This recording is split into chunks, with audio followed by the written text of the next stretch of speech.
Shalom Bapak Ibu Saudara yang kasih Tuhan.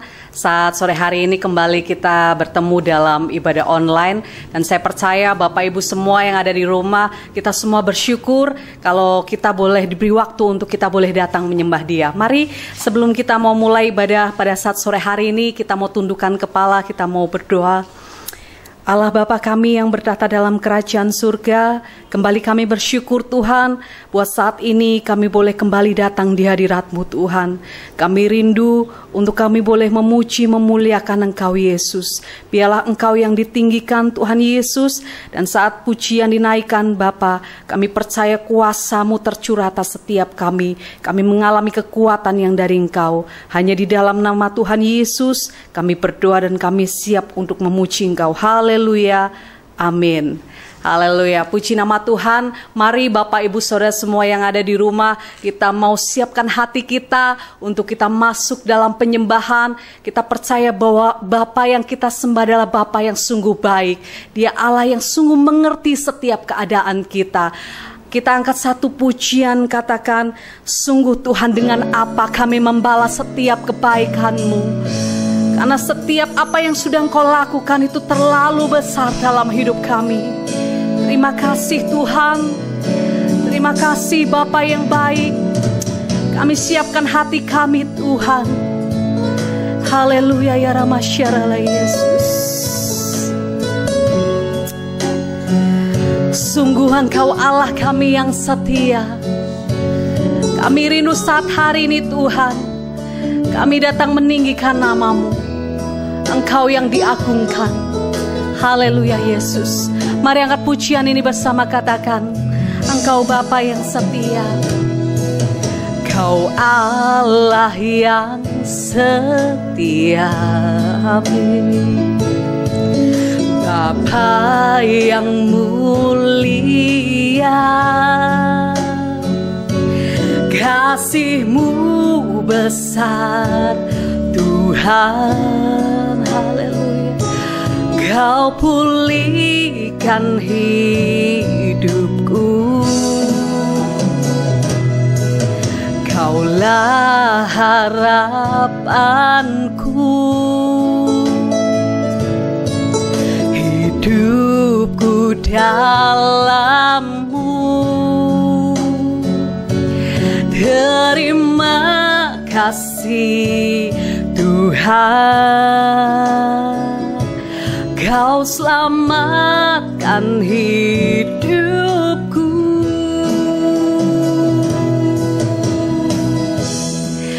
Dengan apa kan ku balas segala kebaikan-Mu? Amin Yesus. Segenap hatiku menyembah-Mu Yesus. Ku bersyukur padamu.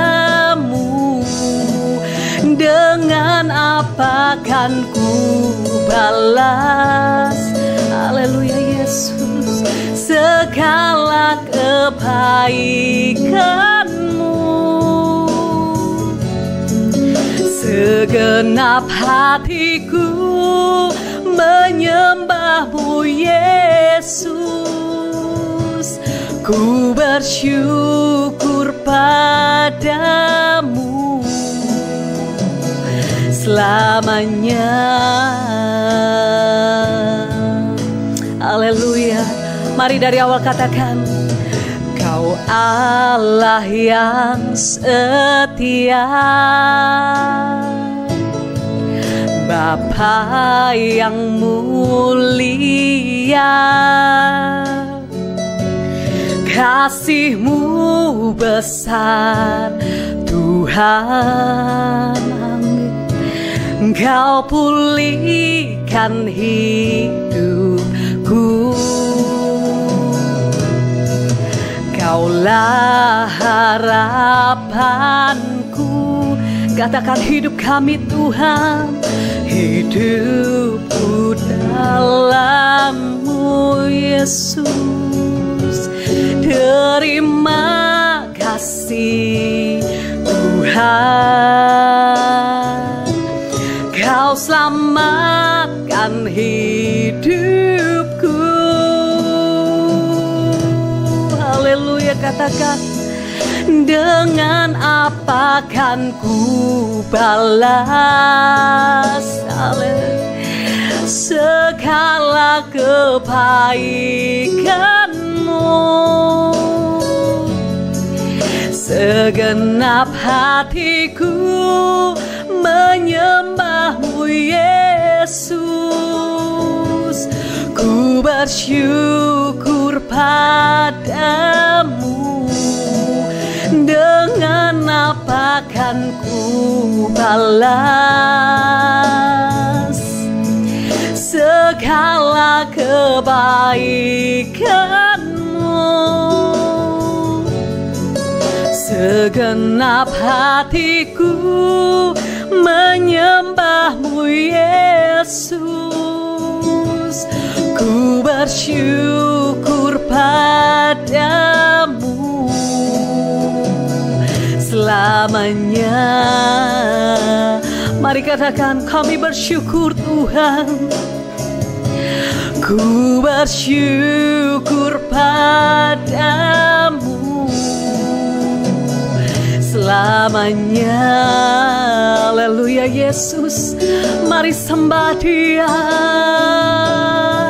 Kau yang layak terima setiap pujian kami. Haleluya Yesus, kami bersyukur Tuhan buat setiap kebaikan-Mu dalam hidup kami Yesus. Haleluya, terima kasih Bapa, terlalu banyak kebaikan-Mu Tuhan, sungguh terlalu besar kasih-Mu. Haleluya Yesus, haleluya masyaralah Yesus. Terima kasih Tuhan, kami mau nyembah Engkau Tuhan, kami meninggikan nama-Mu, kami mengagungkan Engkau Yesus. Inilah setiap penyembahan kami Tuhan, kami naikkan di hadirat-Mu. Haleluya Yesus, terima kasih Bapa, terlalu besar kebaikan-Mu Tuhan. Apa yang sudah Engkau lakukan dalam setiap kehidupan kami, sungguh kami tidak bisa membalas Tuhan.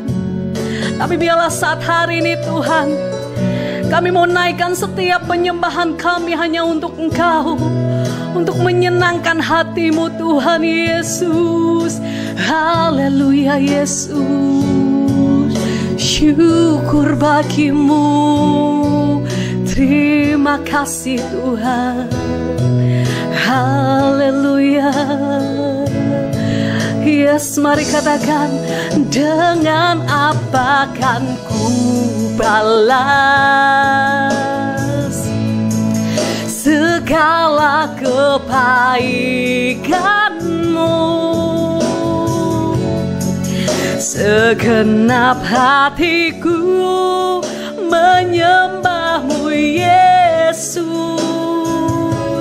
ku bersyukur padamu. Dengan apa kan ku balas? Terima kasih Tuhan, segala kebaikan-Mu. Segenap hatiku menyembah-Mu Yesus, ku bersyukur padamu selamanya. Katakan, kami bersyukur Tuhan. Haleluya. Ku bersyukur padamu, ku bersyukur, ku bersyukur padamu selamanya. Haleluya Yesus, terima kasih Bapa. Haleluya. segala pujian bagi Engkau. Haleluya. Terima kasih Bapa. Kami siap memuji Engkau. Amin.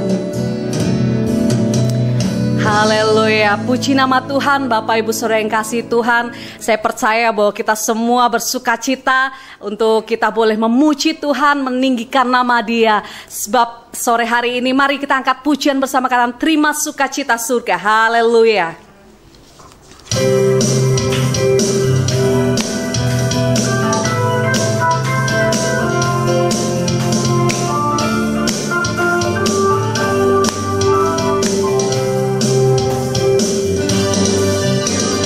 Terima sukacita surga, itulah kekuatan bagi jiwa. Ku dapat rasakan kasih-Nya di tengah badai yang bergelora. Katakan, terima sukacita surga, itulah kekuatan bagi jiwa. Ku dapat saksikan kuasa-Nya, taklukkan badai yang bergelora. Haleluya, Kau ada dalam hatiku, takkan patah semangatku, takkan hilang kekuatanku. Haleluya, ku mau bersorak bagimu karena sukacita. Haleluya, penuhiku. Mari angkat pujian dari awal. Terima sukacita surga, itulah kekuatan bagi jiwa. Ku dapat rasakan kasih-Nya di tengah badai yang bergelora. Terima sukacita surga, itulah kekuatan bagi jiwa. Ku dapat saksikan kuasa-Nya, taklukkan badai yang bergelora. Haleluya, Kau ada dalam hatiku, katakan takkan patah semangatku, takkan hilang kekuatanku. Haleluya, ku mau bersorak bagimu, sukacita surga nyata penuhiku. Mari bersama katakan haleluya, haleluya, Kau ada dalam hatiku, takkan patah semangatku, takkan hilang kekuatanku. Haleluya, Kau ada dalam hati. Haleluya, sukacita surga nyata penuhiku. Karena bersama sukacita, sukacita surga nyata penuhiku. Haleluya, sukacita surga nyata penuhiku.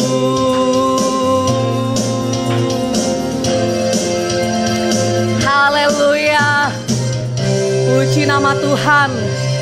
Saya percaya Bapak Ibu Saudara yang ada di rumah semuanya kita bersuka cita karena Tuhan Yesus hadir di tempat ini. Yes, kita semua percaya bahwa kita diberi kuasa karena kita adalah anak Allah yang memberi kuasa untuk menaklukkan musuh. Mari kita angkat pujian ini, katakan, ku diberi kuasa. Haleluya.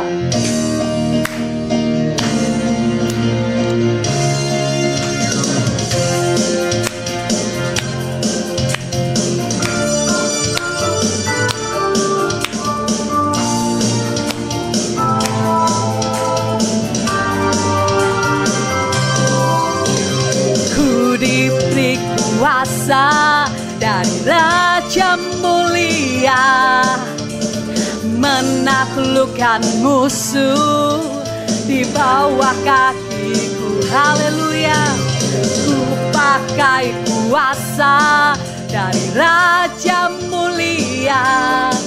Jika Allah ada bersamaku, siapa jadi lawanku? Haleluya, sungguh besar Kau Tuhanku, Engkau beri hidupku. Ku berdiri dengan iman, iman dalam Yesus Tuhan. Kau yang memberi kemenangan, ku bersorak merayakan. Terpujilah Engkau Raja segala raja. Haleluya. Mari angkat sukacita bersama, katakan, ku diberi kuasa dari Raja mulia, menaklukkan musuh di bawah kakiku. Ku pakai kuasa dari Raja mulia. Jika Allah ada bersamaku, siapa jadi lawanku? Mari bersama-sama katakan, haleluya. Sungguh besar Kau Tuhanku, Engkau perisai hidupku. Ku berdiri dengan iman, iman dalam Yesus Tuhan. Kau yang memberi kemenangan, ku bersorak merayakan. Terpujilah Engkau Raja segala raja, karena sungguh besar Kau Tuhanku, Engkau perisai hidupku. Ku berdiri dengan iman, iman dalam Yesus Tuhan. Kau yang memberi kemenangan, ku bersorak merayakan. Terpujilah Engkau Raja segala raja. Haleluya, katakan terpujilah Engkau Raja, terpujilah Engkau Raja segala raja.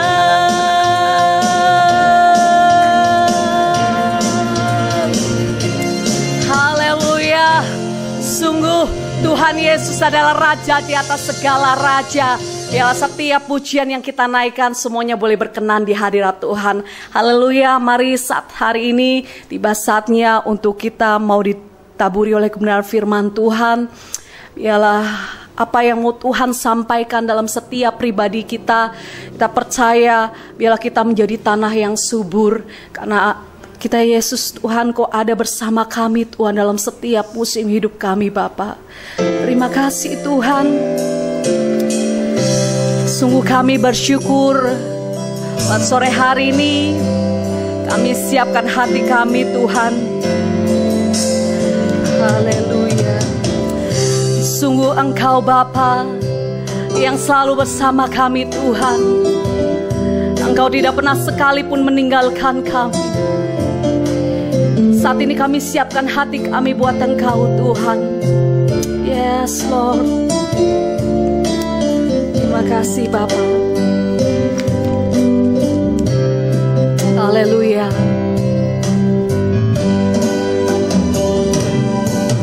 Engkau ada bersamaku di setiap musim hidupku. Tak pernah Kau biarkan ku sendiri.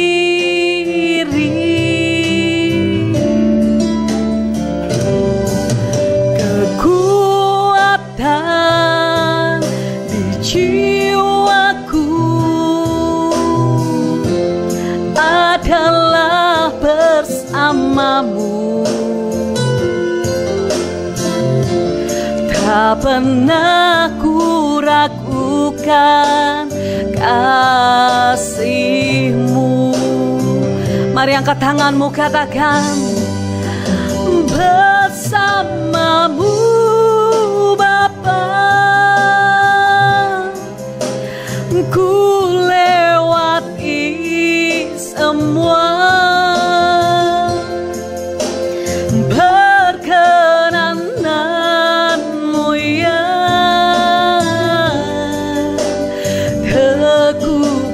Hati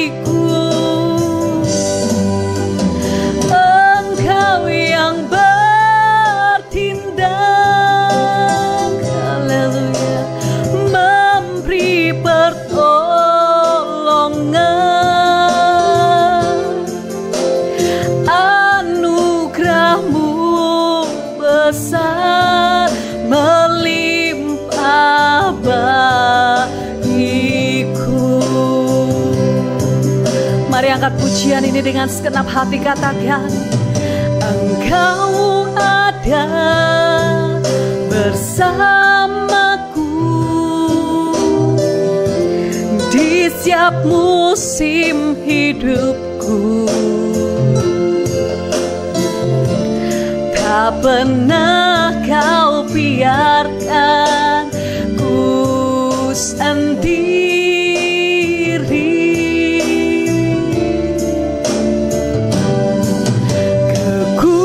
Kekuatan di jiwaku adalah bersamamu. Haleluya Yesus. Tak pernah ku ragukan kasih-Mu. Mari sungguh Tuhan kami katakan, bersamamu Bapa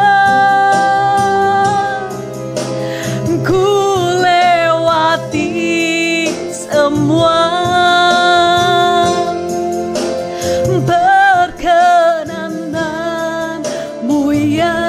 Haleluya Yesus. Teguhkan hatiku Yesus. Engkau yang bertindak,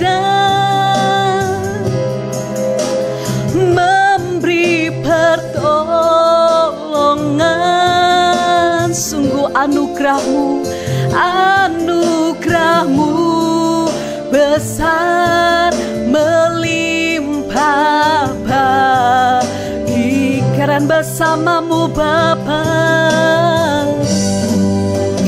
bersamamu Bapa ku lewati semua. Perkenanan-Mu ya teguhkan hatiku. Engkau yang bertindak, memberi pertolongan. Anugerah-Mu besar melimpah bagiku, karena anugerah-Mu Tuhan, anugerah-Mu besar melimpah bagiku. Sungguh Tuhan Yesus, terima kasih. Anugerah-Mu besar melimpah bagiku.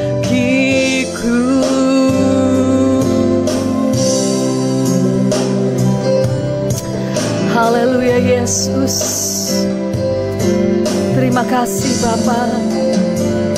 Kami bersyukur Tuhan buat saat hari ini. Tiba saatnya untuk kami ditaburi oleh kebenaran firman-Mu Bapa. Kami percaya Tuhan, lewat firman-Mu ada kekuatan dalam setiap kehidupan kami. Kami berdoa untuk hamba-Mu yang Kau akan pakai Tuhan. Kiranya segala hikmat yang dari Engkau Tuhan turun atas hamba-Mu yang menyampaikan firman. Terima kasih Bapa, kami siap untuk menerima kebenaran firman-Mu. Hanya di dalam nama Tuhan Yesus kami berdoa dan kami bersyukur. Haleluya, amin. Waktu selanjutnya saya serahkan pada hamba-Nya yang akan menyampaikan firman Tuhan. Shalom seluruh jemaat Tuhan yang dikasihi Tuhan. Saya bersyukur bisa menjumpai saudara kembali lewat pemberitaan firman Tuhan pada hari ini. Dan saya berharap lewat berita firman ini saudara kembali diberkati menjadi umat yang akhirnya menang dalam situasi-situasi yang akan terus berkembang ke depan menjelang Tuhan yang datang. Dan pada hari ini tema yang saya sampaikan adalah mikir akhirat. Mohon maaf saya menggunakan istilah kata mikir dan juga akhirat. Tapi ini menjadi penting karena tema sederhana ini mempunyai isi yang perlu disampaikan agar banyak orang Kristen hari-hari ini disadarkan dari tidur rohaninya, sehingga mereka kelak menjadi pribadi-pribadi yang siap untuk menyambut kedatangan Tuhan. Ya. Nah, pertanyaan ini adalah pertanyaan yang saya sampaikan, pertanyaan sederhana, yang singkat, sepele, dan mungkin mudah dijawab. Pertanyaan itu berbunyi, apakah kita serius mikir akhirat? Ya. Apakah kita serius mikir akhirat? Ada dua jawaban yang saya sampaikan, ya. Yang pertama, ada orang menjawab demikian, Pak, itu istilah keyakinan lain. Ya. Kita kan punya istilah sendiri yang namanya masuk surga, hidup kekal. Oke, tidak apa-apa, kita juga bisa pakai istilah itu, saudara. Pertanyaannya adalah, apakah kita serius, kita sungguh-sungguh, kita mikir benar soal hidup kekal masuk surga itu, kita serius, dan juga diimbangi dengan sebuah persiapan yang serius pula. Ya. Karena faktanya, saudara, seringkali ketika kita diperingatkan berkali-kali, kita tidak mengindahkan, kita tidak fokus, kita tetap terlena dengan yang sudah kita kerjakan, bahkan kita terserap di dalam dunia ini, sehingga waktu kita lebih banyak mikir dunia ini. Ya. Dua ilustrasi saya sampaikan untuk menjelaskan ini. Yang pertama, ya, ada seseorang punya mobil ini jarang digunakan, ya, tidak diservis secara berkala, ya, sehingga mobil ini kurang terawat. Ketika mobil ini digunakan ke sebuah kota yang cukup jauh, ya, bisa berjalan, ya. Namun ketika hampir sampai di kota itu, mobil ini tiba-tiba rusak. Dan ketika dibawa ke bengkel, terpaksa mobil ini turun mesin, sehingga orang ini tidak bisa membawa mobil pulang ke daerahnya lagi. Ya, ini fatal, saudara. Ya. Coba bayangkan jika mobil itu, ya, seringkali dirawat, ya, diservis secara berkala, diperhatikan, maka tentu tidak mengalami kerusakan yang seperti itu sampai turun mesin, saudara. Contoh yang kedua, ya, di rumah kami ini salah satu kamar pintunya terbuat dari triplek dan sudah lama, mungkin sekitar 10-12 tahun itu kami biarkan, ya. Di bagian bawah itu rusak, tajam, bergerigi, dan berkali-kali kaki sebelah kanan saya itu tersandung dan selalu berdarah. Ya, saya biarkan aja, saudara. Namun beberapa hari yang lalu itu kembali terjadi, kaki saya tersandung, ya, kali ini kena di bagian kelingking dan lukanya cukup parah. Jadi kuku dan daging itu membelah, sehingga jam 11 malam itu darah mengucur dan cukup sulit untuk dihentikan. Ya. Nah, setelah itu barulah ada rencana untuk mengganti pintu ini. Saudara, itulah sifat manusia. Sebelum terjadi sesuatu yang fatal, sesuatu yang merugikan benar, maka biasanya manusia itu cuek, acuh, dan tidak mengindahkan, saudara. Itulah semua manusia, termasuk orang-orang Kristen. Sudah jelas mengerti tanda-tanda yang diberikan Tuhan ini sudah selesai semuanya, ya, sudah di ujung penyelesaian semuanya, Tuhan akan segera datang. Namun masih begitu banyak orang Kristen terlelap tidur rohaninya, masih terserap dalam dunia ini, masih terikat dengan dunia ini, sehingga dikhawatirkan ketika Tuhan datang seperti pencuri, tiba-tiba datang, banyak orang Kristen tidak siap. Mereka mau berbenah, tidak punya waktu lagi, sudah terlambat semuanya. Karena itu, saudara, pertanyaannya, apakah kita perlu serius mikir tentang kehidupan kekal atau mikir tentang akhirat itu, nunggu sampai kita ini tua, atau ketika kita terkena sebuah penyakit yang serius dan mengancam nyawa kita, sehingga itu akan membuat kita mati, baru kita serius mikir tentang akhirat. Kalau itu jawabannya, saudara, maka akan ada begitu banyak orang-orang Kristen menyesal dan terlambat untuk merubah keadaan dan akhirnya kehilangan berkat yang paling besar dari percaya kepada Yesus, yaitu kehidupan kekal. Betapa rugi, sudah sekian tahun, berpuluh-puluh tahun kita ikut Tuhan, sudah tinggal sedikit lagi Tuhan datang, kita akan diangkat. Namun ketika harinya Tuhan datang, kita tidak siap. Kita semua dalam kondisi benar-benar terlambat. Ya. Karena itu, saudara, hal ini mengenaskan kalau sampai terjadi. Ya. Itu jawaban yang pertama. Ya. Ada yang kedua yang menjawab demikian. Ya. Urusan akhirat itu adalah urusan nanti, kalau sudah tua. Ya. Jangan fanatik lah, jangan terlalu serius mikir yang belum terjadi sekarang ini. Udah serius aja ngurus yang sekarang ini. Bahkan pakai ayat Matius pasal 6 ayat 34 yang berkata, ya, sebab itu janganlah kamu khawatir tentang hari besok, karena hari besok itu mempunyai kesusahannya sendiri. Kesusahan sehari cukuplah untuk sehari. Ya. Kalau kita lihat itu seolah-olah jawaban ini benar dan rohani, namun tidak tepat konteksnya. Matius pasal 6 34 itu tidak berbicara tentang akhirat atau hidup kekal. Itu berbicara tentang kebutuhan hari ini, ya. Dimana kalau orang Kristen itu mengutamakan kerajaan Allah dan kebenaran Tuhan, maka apa yang kita butuhkan hari ini, makan, minum, apa yang kita pakai, itu akan ditambahkan, diberkati dengan luar biasa. Jadi tidak tepat, saudara. Ya.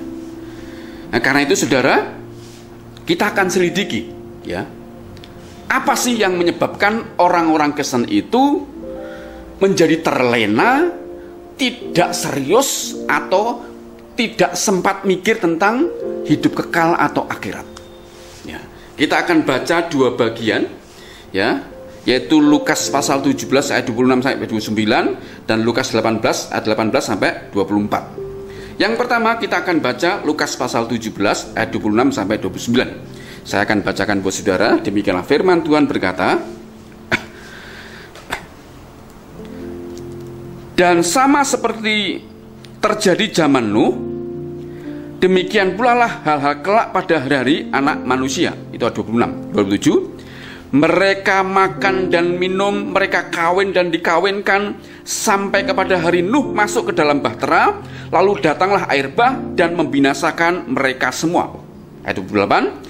Demikian juga seperti terjadi zaman Lot, mereka makan dan minum, mereka membeli dan menjual, mereka menanam dan membangun. Tetapi pada hari Lot pergi keluar dari Sodom, turunlah hujan api dan hujan belerang dari langit dan membinasakan mereka semua.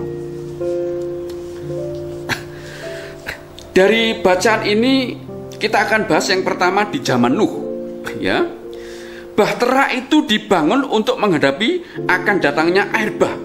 Jadi barang siapa yang mau selamat, mereka harus percaya kepada peringatan Nuh dan masuk ke dalam bahtera. Ya. Kalau kita baca di dalam Kejadian pasal yang ke-6, kita akan lihat sana, saudara. Ya. Di mana manusia itu hidup semaunya sendiri. Ya. Itulah sebabnya Tuhan menjadi muak, Tuhan menjadi menyesal menciptakan manusia. Maka Tuhan berencana untuk melenyapkan. Karena itu Tuhan pakai Nuh dengan kasih karunia-Nya untuk menyampaikan kepada masyarakat zaman itu. Ya, lalu Nuh sampaikan peringatan-peringatan kepada mereka bahwa akan terjadi air bah. Ya, barang siapa ingin selamat, mereka harus masuk bahtera. Ya. Ketika itu disampaikan kepada mereka, mereka tertawa. Mereka tidak percaya. Mereka mengolok-olok Nuh, ya, bahwa Nuh itu orang yang gila. Apalagi Bahtera dibangun bukan di dekat laut, tapi di daratan yang jauhnya ratusan kilometer dari laut. Ya, mereka tidak percaya. Sampai akhirnya ketika Bahtera itu selesai, maka Nuh dan keluarganya, ya, itu yang masuk ke dalam Bahtera dan berpasang-pasang binatang masuk Bahtera. Namun orang-orang diperingatkan itu tidak satu pun mengikuti Nuh. Dan ketika terjadi hujan lebat berhari-hari dan akhirnya air bah datang, mereka semuanya terlambat. Mereka tidak bisa mengubah keadaan. Mereka hanya terima yang namanya murka Allah. Mereka lenyap ditelan oleh air bah. Pertanyaannya, kenapa mereka itu tidak mengindahkan peringatan Nuh? Ya, kenapa, saudara? Firman Tuhan berkata, ya, yang pertama, mereka makan dan minum. Ya, sepintas ini tidak menjadi sebuah alasan, saudara, karena mereka makan dan minum. Apa yang salah? Bahwa semua manusia itu perlu makan dan minum untuk hidup, saudara.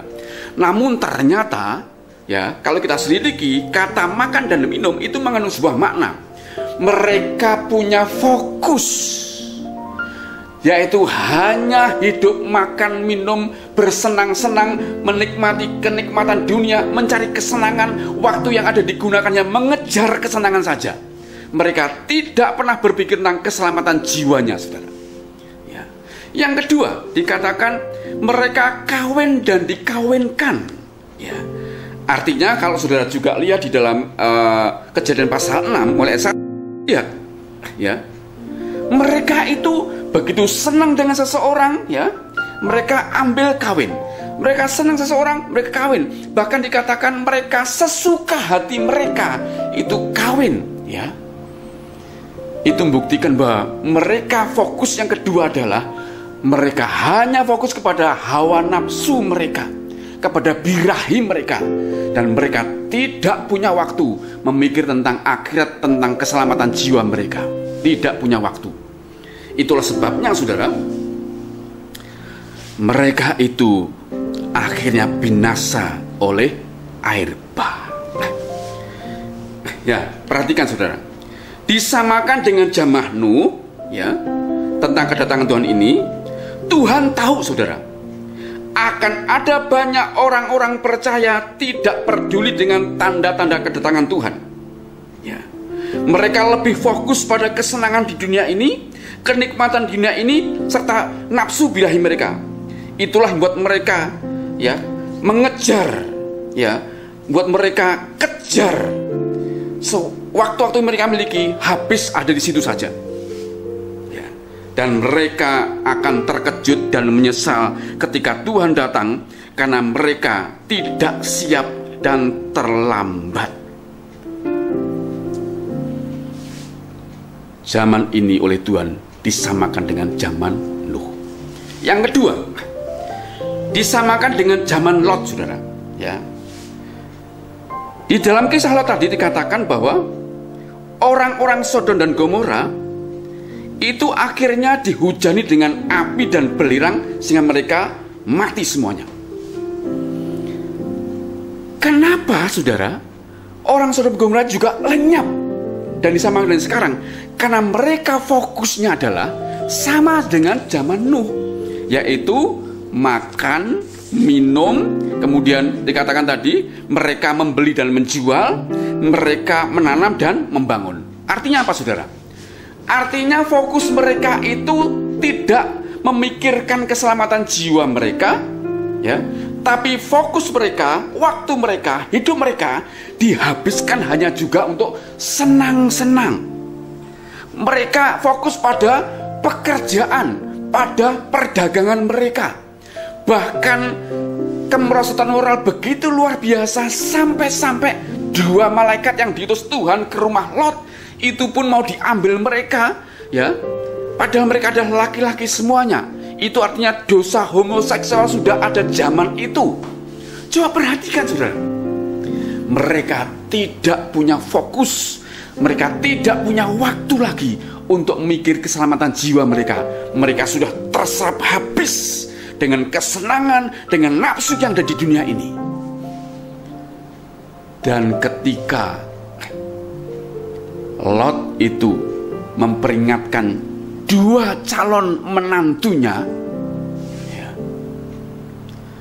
dua calon menantunya itu malah mentertawakan dan mengolok-olok Lot. Saya akan bacakan bagian ini, penting saudara. Di dalam Kejadian pasal 19 ya, ayat yang ke 14. Firman Tuhan berkata, keluarlah Lot lalu berbicara dengan kedua bakal menantunya yang akan kawin dengan kedua anak perempuannya. Katanya, bangunlah, keluarlah dari tempat ini, sebab Tuhan akan memusnahkan kota ini.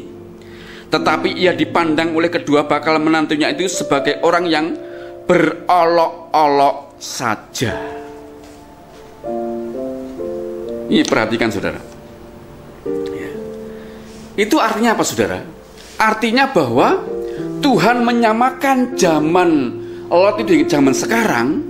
Zaman sekarang ini ada begitu banyak orang-orang tidak sempat mikir akhir atau hidup kekal atau keselamatan jiwanya. Ya. Sama dengan zaman Nuh, zaman Lot ini, mereka semuanya terhisap dengan dunia ini, terpesona dengan kesenangan dunia ini, sampai moral mereka menjadi bejat. Laki-laki suka dengan laki-laki. Itu membuat mereka sungguh-sungguh ya dimurkai oleh Tuhan dengan api dan belerang. Maka habislah mereka ketika Tuhan menyatakan itu ya. Ini menjadi sebuah peringatan juga bagi kita saudara, betapa zaman Lot dan Nuh itu sekarang ini juga sama-sama terjadi, mirip dengan zaman itu. Kiranya saya dan saudara sebagai orang percaya sadar dengan perumpamaan ini saudara ya. Itu diambil dari Lukas pasal yang ke-17 ya. Nanti kita akan simpulkan. Yang kedua, kita akan baca dalam Lukas pasal 18 ayat 1 sampai 27.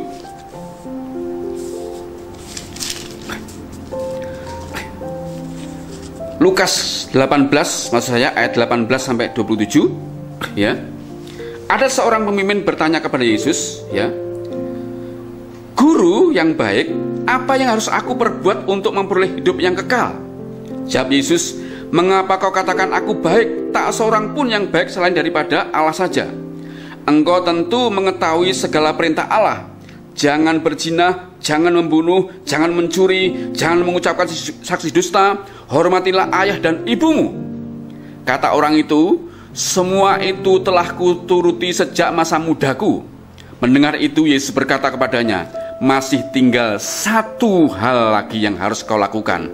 Jualah segala yang kau miliki dan bagi-bagikanlah itu kepada orang-orang miskin, maka engkau akan beroleh harta di surga. Kemudian datanglah kepadaku dan ikutlah aku.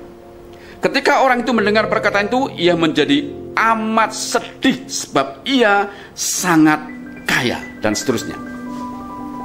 Saudara, ya, sebenarnya kisah orang kaya ini luar biasa. Ya. Selain kaya, ia adalah orang yang melakukan perintah-perintah Tuhan di masa mudanya atau sejak mudanya. Ini luar biasa, saudara. Tuhan berkata, lakukanlah perintah Allah. Ya. Jangan membunuh, jangan mencuri, jangan berzina, ya, hormatilah ayah ibumu, ya. Tapi orang kaya menjawab, sudah Tuhan, sejak mudaku aku sudah melakukan perintah-perintah ini, ya. Jadi ini cerita sungguhnya luar biasa. Sudah kaya menuruti perintah-perintah Tuhan, saudara. Ya. Namun, ya, perhatikan saudara, ketika Tuhan itu tahu hal itu, Tuhan mengajukan sebuah pertanyaan, sebuah nasihat kepada orang kaya ini. Ya. Kurang satu. Ya. Kalau kau ingin hidup kekal, ya, kurang satu. Ya. Apa itu? Jualah seluruh hartamu dan bagi-bagikanlah kepada orang miskin, lalu datanglah kemari dan ikutlah aku. Ya. Ini sesungguhnya luar biasa loh saudara. Kaya, menuruti perintah Tuhan sejak muda, masih sempat mikir tentang hidup kekal. Namun ketika Tuhan nyuruh menjual seluruh hartanya dan membagi kepada orang miskin, lalu datang kepada Yesus dan ikut dia, orang ini tiba-tiba mukanya berubah. Ya, dia pikir jawaban Tuhan itu adalah lain, tapi ternyata itu tepat mengenai jantung dia, mengenai sasaran dia, mengenai apa yang ada dalam hati dia yang paling dalam. Itu menusuk langsung ke dalam, itu tepat sasaran. Jualah seluruh hartamu, bagikanlah kepada orang miskin, datang kepadaku dan ikutlah aku. Ternyata apa yang dikatakan Tuhan itu tepat mengenai sasaran, yaitu orang ini hatinya terikat dengan harta benda yang di dunia ini. Sekali lagi, orang ini hatinya sudah terpesona, sudah terikat dengan harta benda yang di dunia ini, sehingga kalau dijual, wow, dia akan kehilangan semua itu. Apalagi harus diberikan kepada orang-orang miskin, dia akan kehilangan itu semuanya. Mukanya menjadi muram, lalu dikatakan dia menjadi sedih karena hartanya banyak, lalu dia pergi meninggalkan Yesus. Sampai akhirnya Tuhan berkata, alangkah sukarnya orang kaya itu masuk ke dalam kerajaan Allah, ya, lebih mudah seekor unta masuk ke lubang jarum. Ya. Menjadi kaya itu tidak salah, tidak dosa. Semua orang yang diberkati, ya, ingin menjadi kaya, nggak masalah, saudara. Ya. Yang menjadi persoalan adalah ketika hati kita terikat, terpesona dengan harta benda, dan itu mengikat kita sedemikian rupa sehingga kita tidak punya waktu lagi untuk mikir tentang keselamatan jiwa. Bahkan Tuhan berkata, hai engkau orang bodoh, untuk siapakah harta benda yang melimpah itu kalau malam hari ini juga jiwamu diambil daripadanya? Ya. Harta benda tidak bisa menyelamatkan siapapun juga dari murka Allah, dari neraka. Karena itu saudara, ini orang sesungguhnya luar biasa, tapi hatinya terikat dengan harta benda, dan itulah yang menghalangi dia tidak mendapatkan keselamatan. Walaupun dia mikir tentang akhirat, dia mikir tentang hidup kekal, tapi dia tidak memperoleh keselamatan karena hatinya terlanjur terikat dengan harta benda di dunia ini. Saudara kasih dalam Tuhan,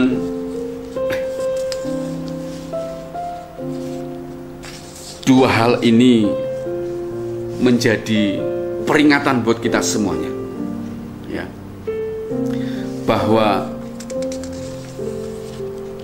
jika dua hal ini masih ada, maka dipastikan ketika Tuhan datang, kita tidak siap. Jangan pikir ini perkara remeh, saudara. COVID-19 diizinkan Tuhan menjadi pandemi di seluruh dunia ini, di atas muka bumi ini. Tuhan punya maksud. Ya. Ini sebagai salah satu tanda bahwa penyakit sampar, kelaparan itu adalah salah satu tanda bahwa Tuhan akan segera datang. Di Matius pasal 24, ya. Penyakit sampar itu jenis penyakit menular, termasuk COVID-19 ini. Kelaparan itu sebagai akibat penyakit ini. Ini menjadi sebuah tanda-tanda yang harusnya kita ini sadar betul. Harusnya sudah cukup lama, beberapa bulan ini kita sadar Tuhan segera datang. Tuhan segera datang. Karena itu sebelum kita membicarakan apa yang kita lakukan untuk membenahi diri, apa yang kita lakukan agar kita akhirnya tidak hanya mikir akhirat, tapi juga serius mempersiapkannya, kita akan bahas di belakang. Namun sebelum saya bahas itu, saya akan simpulkan kembali dua hal ini agar saudara menjadi teringat kesimpulannya atau hal yang tegas ini. Ya.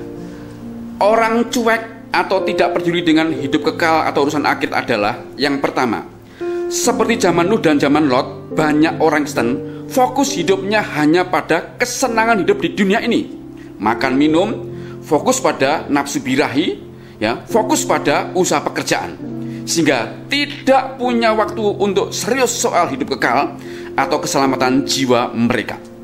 Yang kedua, seperti orang kaya tadi, banyak orang suka melakukan beberapa perintah Tuhan, namun bukan sebagai bentuk mengasihi Tuhan, hanya bersifat agamawi.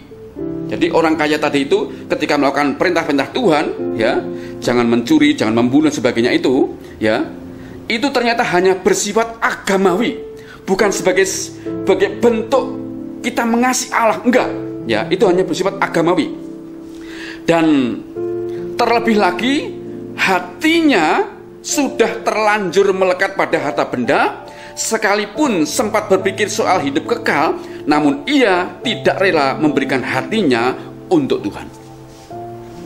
Nah, sekarang kita akan masuk dalam bagaimana caranya kita ini serius mikir hidup kekal dan bagaimana caranya kita mempersiapkan diri. Ya. Nah, dalam konteks Lukas ini, beberapa pasal ke depan itu semua berbicara tentang bagaimana menanggapi ketika Tuhan akan segera datang, ya. Yang pertama, dalam Lukas pasal 18 ayat 1 sampai 8, ya. Lukas pasal 18 ayat 1 sampai 8, perumpamaan tentang hakim yang tak benar. Ya, saya akan baca ayat 1 dan 8 saja untuk menyingkat waktu. Lukas 18 ayat 1 berkata, Yesus mengatakan suatu perumpamaan kepada mereka untuk menegaskan bahwa mereka harus selalu berdoa dengan tidak jemu-jemu. Ya. Katanya dalam sebuah kota ada seorang hakim yang tidak takut akan Allah dan tidak menghormati seorang pun, ya. Maka datanglah seorang janda datang pada hakim ini dan terus mendesak untuk membela perkaranya. Nah, ini digambarkan sebagai orang yang kalau berdoa itu seperti seorang janda yang mendatangi seorang hakim sekalipun lalim atau kejam, tapi karena terus didesak, terus didatangi, terus didesak, terus didatangi, terus akhirnya hakim lalim ini, ya, mengabulkan permintaan janda ini. Makanya di ayat 8 dikatakan, aku berkata kepadamu, ia akan segera membenarkan mereka. Akan tetapi jika anak manusia itu datang, nih lihat saudara, konteksnya Tuhan mau datang nih, ya. Adakah ia atau Tuhan mendapati iman di bumi? Jadi yang pertama saudara, memelihara iman dengan cara berdoa dengan tidak jemu-jemu. Karena ketika Tuhan datang, yang pertama-tama ditengok, dicari adalah adakah ku dapati iman di bumi. Nah, iman itu akan terpelihara, iman itu akan tetap kokoh kalau orang itu bersifat seperti seorang janda yang mendatangi hakim yang lalim. Berdoa dengan tak jemu-jemu. Artinya, situasi hari-hari ini boleh berlangsung dengan begitu banyak kesulitan, ya, COVID-19 boleh berlangsung terus, ya. Kesukaran demi kesukaran akan datang, kelaparan-kelaparan akan datang, semua kesulitan akan datang.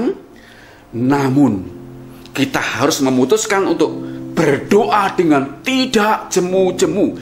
Artinya berdoa dengan tidak dipengaruhi oleh situasi apapun hari ini. Tetap berdoa. Saudara jangan berpikir bahwa berdoa ini sesuatu yang gampang. Enggak. Berdoa itu adalah sebuah tindakan yang melawan kedagingan kita. Karena daging kita ini pada umumnya adalah suka tidur, suka makan, suka istirahat, dan melakukan hal-hal yang di luar perintah Tuhan. Makanya ketika murid Yesus diajak ke Taman Getsemani, lihat, ya, hanya ditinggal sebentar oleh Tuhan. Ya, ketika Tuhan menjauhkan diri seperlempar batu jaraknya, Yakobus, Yohanes, dan Petrus itu, ya, Lihat saudara, begitu tinggal sebentar Tuhan datang, mereka tidur. Ya, sampai Tuhan ngomong gini, apakah engkau tidak bisa berjaga-jaga 1 jam saja bersama dengan aku? Ya, lalu Tuhan datang, pergi lagi, berdoa lagi. Ketika datang lagi, mereka tidur lagi. Sampai Tuhan ngomong, ya, daging itu lemah, roh itu penurut. Artinya apa saudara? Roh kita itu sadar doa itu penting. Roh itu berkata, ya aku mau berdoa, namun dihalangi oleh daging ini. Daging inilah yang membuat kita susah sekali berdoa. Apalagi mata kita, pendengaran kita hari ini mendengar begitu banyak orang-orang terjangkit COVID-19 di seluruh dunia ini, kelaparan merajalela, kejahatan juga merajalela, ya. Daging kita, mata kita, semua itu menangkap itu semuanya. Seringkali membuat kita takut dan khawatir, sehingga tidak punya waktu lagi untuk berdoa karena dikuasai oleh roh ketakutan. Karena itu berdoa itu bukan perkara biasa, itu perkara yang serius Tuhan ajarkan. Sebelum Dia datang, kita disuruh berdoa seperti seorang janda yang datang pada orang hakim yang lain itu, terus menerus datang sampai akhirnya dikabulkan permintaannya. Itulah sebuah sifat namanya pejuang doa, karakter doa yang mengalahkan keinginan daging lebih dari apapun juga, sehingga doa tetap dinaikkan, ya, terus menerus sampai akhirnya doa itu membuat iman kita, ya, tidak hanya terpelihara ketika Tuhan datang, tapi mengalami pertumbuhan. Orang yang suka berdoa dalam arti punya persekutuan yang intim dengan pribadi Tuhan, imannya akan bertumbuh. Kesukaannya bukan lagi ke dunia ini, tapi kesukaannya adalah firman Tuhan, sehingga imannya akan bertumbuh menjadi kuat. Dan ketika Tuhan datang, Tuhan berkata, adakah aku dapati iman di bumi? Kitalah yang didapatinya, saudara. Yang kedua, ya, di dalam Lukas pasal 18 ayat 9 sampai 14, ya. Ini perumpamaan tentang orang Farisi dengan pemungut cukai. Ya, akan cepat saya bacakan.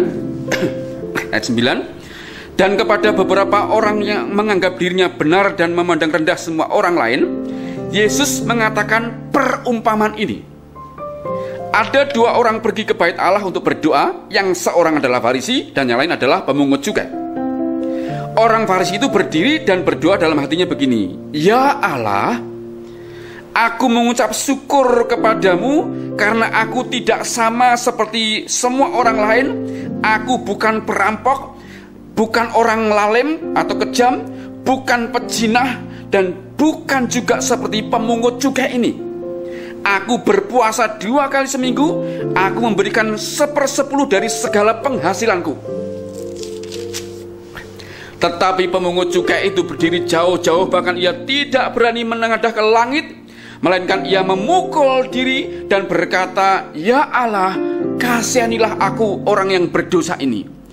Aku berkata kepadamu, ini Yesus berkata, aku berkata kepadamu, orang ini, orang pemungut cukai ini, pulang ke rumahnya sebagai orang yang dibenarkan Allah, atau diterima Allah, atau diperkenan Allah, ya.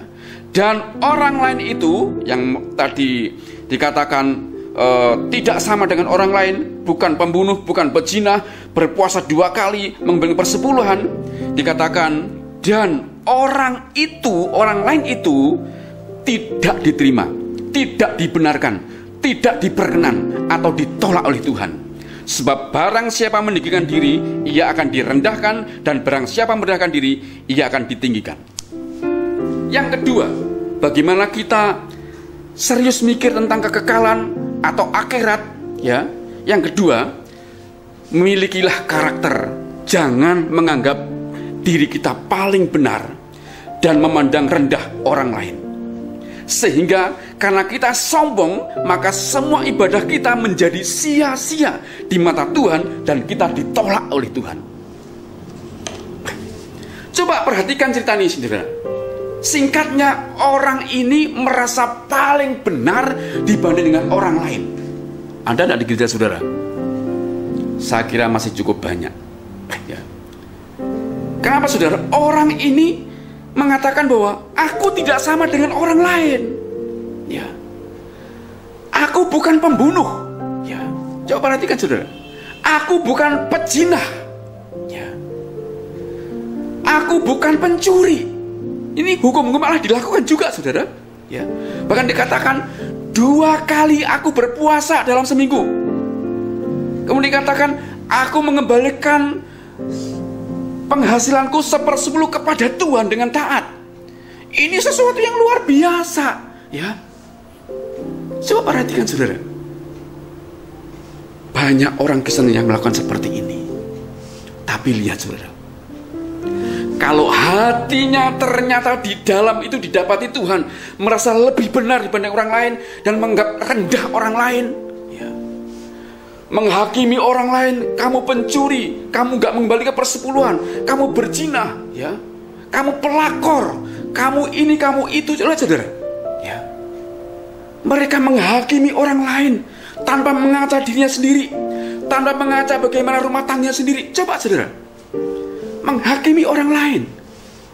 Ini orang yang taat kelihatannya, orang yang sibuk dalam gereja, orang yang mungkin jadi panutan, ya mungkin ini orang-orang yang berkelas, ya.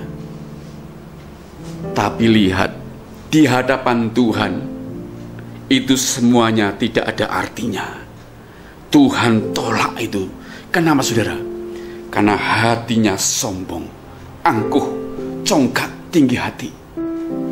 Sekalipun prestasi dalam gereja begitu banyak, jasanya begitu banyak, kesibukannya luar biasa, di pandangan orang juga luar biasa, tapi di depan Tuhan kadang sombong, tinggi hati, merasa lebih benar, lebih suci dibanding orang lain. Tuhan tolak.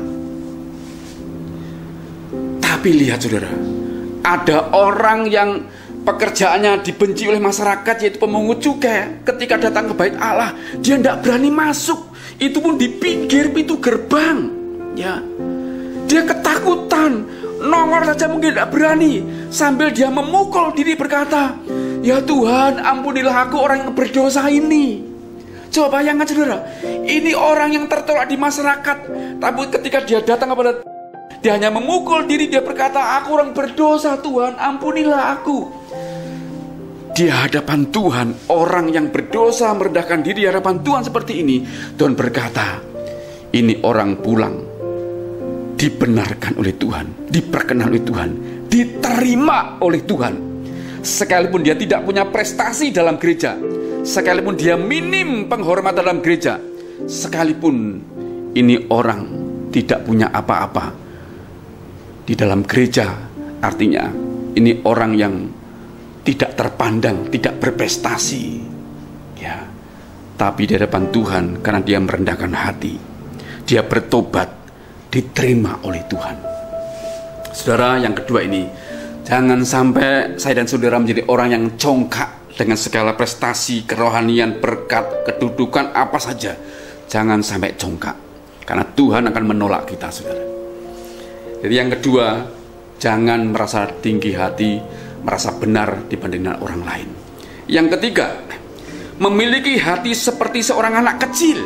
Itu dalam Lukas pasal 18 ayat 19 sampai 17. Ini terus menerus saudara, ya. Lukas 18 ayat 15 sampai 17, ya.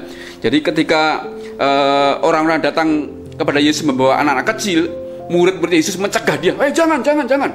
Tuhan sedang sibuk." Tapi Tuhan berkata, biarkan mereka maju ke sini, ya.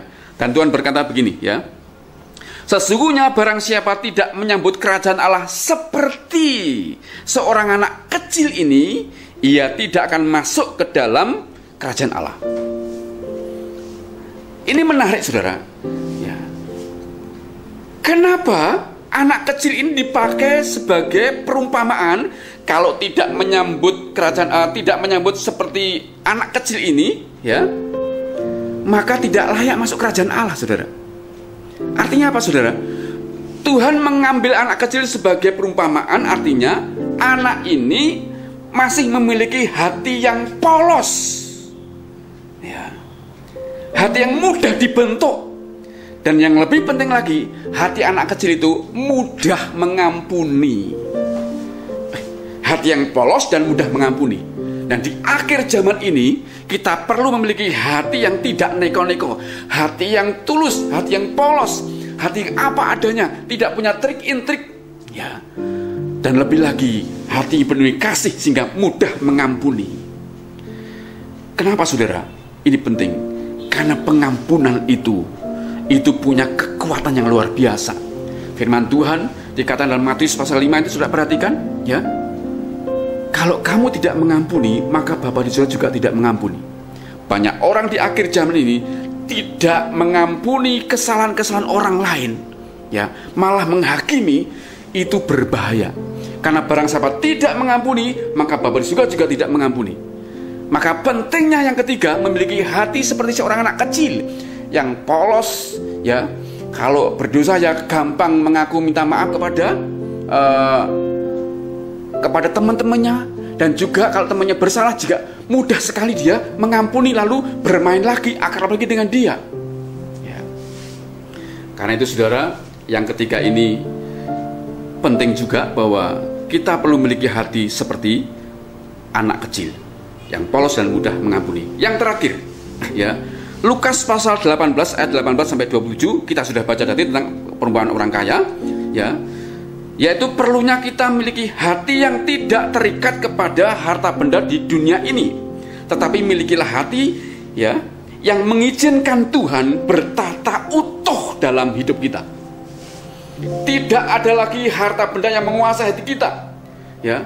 Karena Matius pasal 6 ayat ke-24, kamu tidak bisa mengabdi kepada dua tuan, kepada Mamon, ya, harta benda, uang dan sebagainya, juga kepada Allah. Nggak bisa, harus salah satu, ya. Artinya keempat, ya, lewat peristiwa orang kaya tadi itu, hati kita ini tidak boleh terikat oleh apapun di dunia ini, termasuk harta benda terutama, ya. Tapi hati kita harus kita izinkan sebagai tahta Allah seutuhnya, sehingga Tuhan menjadi raja, memerintah seluruh hidup kita. Karena itu saudara kalian Tuhan, empat hal ini semuanya sambung menyambung berkaitan dalam konteks menyambut kerajaan Allah atau Tuhan datang. Yaitu yang pertama, saya ulangi, memelihara iman dengan cara berdoa dengan tidak jemu-jemu. Yang kedua, jangan menganggap diri kita paling benar dan suka menghakimi orang lain, merendahkan orang lain, tapi memiliki hati yang rendah hati di hadapan Tuhan. Yang ketiga, memiliki hati seperti seorang anak kecil, ya, yang polos, mudah mengampuni, mudah menyayangi orang lain, ya. Yang keempat, yang terakhir, ya, memiliki hati yang tidak terikat dengan harta benda mamon di dunia ini, tapi hati yang diizinkan terbuka sebagai tahta Allah, dan Allah sepenuhnya menjadi raja memerintah hidup kita, sehingga kita mudah untuk melakukan kehendak Tuhan. Saudara, keempat hal ini kiranya menjadi peringatan buat saya dan saudara, bahwa waktu yang ada ini masih tersedia. Ibaratnya seperti perumpamaan tadi, air bah itu belum datang, masih hujan deras hari ini, ya. Tanda-tandanya air bah segera datang. Karena itu bahteranya sudah tersedia, yaitu kita sudah percaya kepada Yesus, tinggal kita mempersiapkan diri. Ini kesempatan terakhir buat kita, saudara. Ini hari-hari terakhir kepada kita semuanya, bahwa zaman ini akan segera berakhir. Tuhan akan segera datang mengangkat orang-orang percaya. Kalau kita tidak segera membenahi diri, menerima semua peringatan-peringatan ini, jangan sampai kita menjadi korban air bah seperti zaman Nuh. Jangan sampai api dari langit dan belerang dari Tuhan itu membakar kita semuanya, dan kita terlambat semuanya.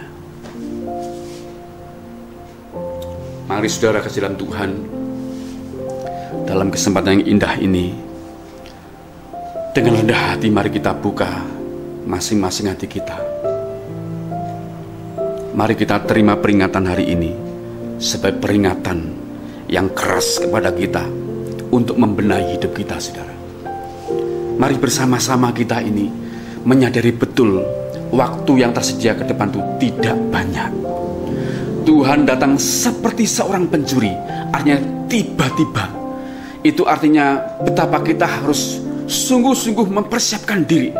Kalau tiba-tiba Tuhan kita, Raja kita, Tuhan kita itu datang, kita didapati sebagai orang yang sungguh-sungguh siap menerima hidup kekal di dalam Tuhan. Saya berharap pemberitaan ini tidak menjadi berita atau pengetahuan saja, tapi menjadi sebuah peringatan, sebuah kekuatan yang baru yang membangkitkan kita menjadi orang-orang yang benar-benar mikir akhirat, serius mikir hidup kekal, dan serius juga mempersiapkan segala sesuatunya seperti yang sudah saya sampaikan tadi. Amin untuk firman Tuhan. Mari kita berdoa.